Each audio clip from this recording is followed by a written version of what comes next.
আসসালামু আলাইকুম রহমতুল্লাহি ওয়া বারাকাতুহু। ফাতেমা রাদিয়াল্লাহু তাআলা আনহা বললেন তাকে রাতের আঁধারে দাফন করতে। এ কথা শুনে হযরত আলী রাদিয়াল্লাহু তাআলা আনহু বললেন, তুমি নবীর মেয়ে, আমি সবখানে কবর দিয়ে তোমায় দাফন করব, এতে সমস্যা কি? হযরত ফাতেমা রাদিয়াল্লাহু তাআলা আনহা বললেন, আমার কাফনের কাপড়ের উপর দিয়ে সবাই অনুভব করবে যে নবীর মেয়ে কতটুকু লম্বা ছিল, কতটুকু স্বাস্থ্য ছিল, এতে আমার পর্দা ভঙ্গ হবে।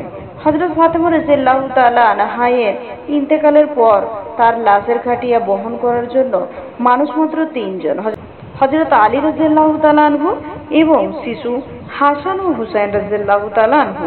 হযরত আলী রাদিয়াল্লাহু তাআলা আনহু ভাবছিলেন যে খাটিয়া বহন করার জন্য মানুষ আরো একজন প্রয়োজন, তবেই চার কোণায় চারজন কাঁধে নিতে পারবে। এমন সময় হযরত আবু যর গফফারী রাহমাতুল্লাহ আলাইহি এলেন ও খাটিয়ায় এক কোণা বহন করলেন। হযরত আলী প্রশ্ন করলেন, ও আবু যর, আমি তো কাউকে বলি নাই, আপনি জানলেন কিভাবে? হযরত আবু যর গফফারী রাহমাতুল্লাহ আলাইহি বললেন, আমি আল্লাহর রাসূল সাল্লাল্লাহু আলাইহি ওয়াসাল্লামকে স্বপ্নে দেখেছি। তিনি বললেন, হে আবু যর, আমার ফাতেমার লাশ বহন করার জন্য লোকের অভাব, তুমি তাড়াতাড়ি চলে যাও। ও আলী, আমাকে তো হুজুরে আকরাম সাল্লাল্লাহু আলাইহি ওয়াসাল্লাম আসতে বলেছেন। হযরত ফাতেমা রাদিয়াল্লাহু তাআলা আনহাকে যখন কবরেছেন, তখন আবু যর গফফারী রাহমাতুল্লাহ আলাইহি কবরের কাছে গিয়ে কবরকে উদ্দেশ্য করে বলছেন, আতাদরি মানিল্লাতি জিনা বিহা আলাইকা, অর্থ, হে কবর, তুই কি জানিস আজ তোর মধ্যে কাকে রাখছি? হাজিহি সাইয়্যিদাতুন নিসাই আহলিল জান্নাতি ফাতিমা রাদিয়াল্লাহু তাআলা আনহা, অর্থাৎ এটা জান্নাতের সকল মহিলাদের সর্দার ফাতিমা রাদিয়াল্লাহু তাআলা আনহা। কবর থেকে কোনো আওয়াজ আসে নাই। তিনি আবার বললেন, হাজিহি উম্মুল হাসানাইন রাদিয়াল্লাহু তাআলা আনহুমা, অর্থ, এটা হযরত হাসান হুসাইন এর আম্মা। এবারও কবর থেকে কোনো আওয়াজ নাই।